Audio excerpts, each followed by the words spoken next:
मुझे सच बताओ, ये मोती कहां से लाती हो? मुझे भी समंदर के किनारे एक छोटा सा गांव था जहां समंदर की नमकीन हुआ और लहरों का शोर दिन भर गूंजता था। वहाँ के लोग मछली का और मुख्तलिफ काम करते थे। इसी गांव में आमना नाम की एक गरीब लड़की रहती थी।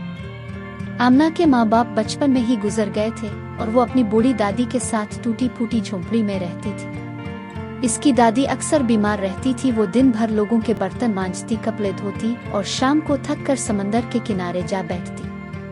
आमना की कोई सहेली नहीं थी। गांव के बच्चे इसे गरीब कहकर चिढ़ाते थे। वो अक्सर समंदर की लहरों से बातें करती और कहती, काश मेरा भी कोई दोस्त होता। एक रात चांदनी बहुत तेज थी। आमना उदास होकर समंदर के किनारे रो रही थी। अचानक पानी में से चांदी जैसी रोशनी निकली। पानी की लहरों को चीरती हुई एक खूबसूरत जलपरी बाहर आई। इसके बाल समुद्री घास की तरह लंबे, आंखें मोतियों जैसी और दम नीले हरे रंग से चमक रही थी। जलपरी ने नर्म आवाज में कहा, तुम क्यों रो रही हो प्यारी लड़की? आमना डर कर पीछे हटी, फिर हिम्मत करके बोली, मैं बहुत तन्हा हूँ। मेरे साथ को नहीं है ना दोस्त ना अच्छे कपड़े। जलपरी मुस्कुराई, मेरा नाम नीलम है। मैं हर पूरे चांद की रात समंदर से बाहर आती हूँ। अगर तुम चाहो तो हम दोस्त बन सकते हैं। इस दिन के बाद आमना की जिंदगी बदल गई। हर हफ्ते आमना और नीलम समंदर के किनारे मिलते। नीलम आमना के लिए समंदर की तह से रंग बरंगे सीप, मोती और मरजान लाती। आमना नीलम को जमीन की कहानियां सुनाती, फूल देती और अपने हाथ से बनी रोटी खिलाती। एक दिन गांव में सख्त कहत पड़ा।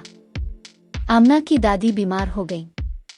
हकीम ने कहा दवाई के लिए बहुत पैसे चाहिए। आमना के पास एक फूटी कौड़ी भी न थी। वो रोती हुई समंदर के पास गई। नीलम ने सब सुना और कहा, तुम फिक्र ना करो। वो समंदर की तह में गई और एक बहुत बड़ा सफेद मोती लेकर आई। ये बादशाहों का मोती है। इससे बीच दो, तुम्हारी दादी ठीक हो जाएंगी। आमना ने मोती बेचा। दादी की दवाई आई, घर की मुरम्मत हुई और कुछ पैसे आमना ने गांव के दूसरे गरीबों में बांट दिए। गांव के लालची सेठ को जब मोती का पता चला तो इसने आमना को पकड़ लिया। मुझे सच बताओ, ये मोती कहां से लाती हो? मुझे सच बताओ, ये मोती कहां से आया? मुझे भी चाहिए। आमना चुप रही। वो अपनी दोस्त नीलम को खतरे में नहीं डालना चाहती थी। सेठ ने रात को आमना का पीछा किया और नीलम को देख लिया। इसने जाल फेंककर नीलम को पकड़ना चाहा।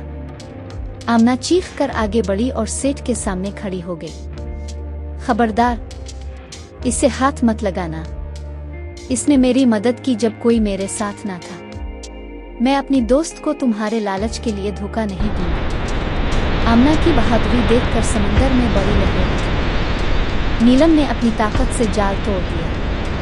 सेठ डर कर भाग गया। नीलम ने आमना के माथे पर हाथ रखा और कहा, तुमने साबित कर दिया कि असल दौलत सोना चांदी नहीं, सच्चा दिल है।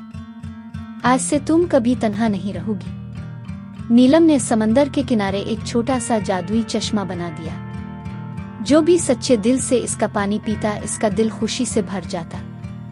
आमना ने इस चश्मे के पास एक छोटा सा स्कूल खोला जहां वो गरीब बच्चों को पढ़ाती। गांव के लोग अब आमना से बहुत प्यार करते थे और नीलम भी हर पूरे चांद की रात आमना से मिलने आती है। दोनों सहेलियां समंदर के किनारे बैठकर तारे गिनते हैं और हंसती हैं। सच्ची दोस्ती, हिम्मत और दूसरों का ख्याल रखना इंसान को कभी गरीब नहीं रहने देता। दौलत दिल में होती है, जेब में नहीं।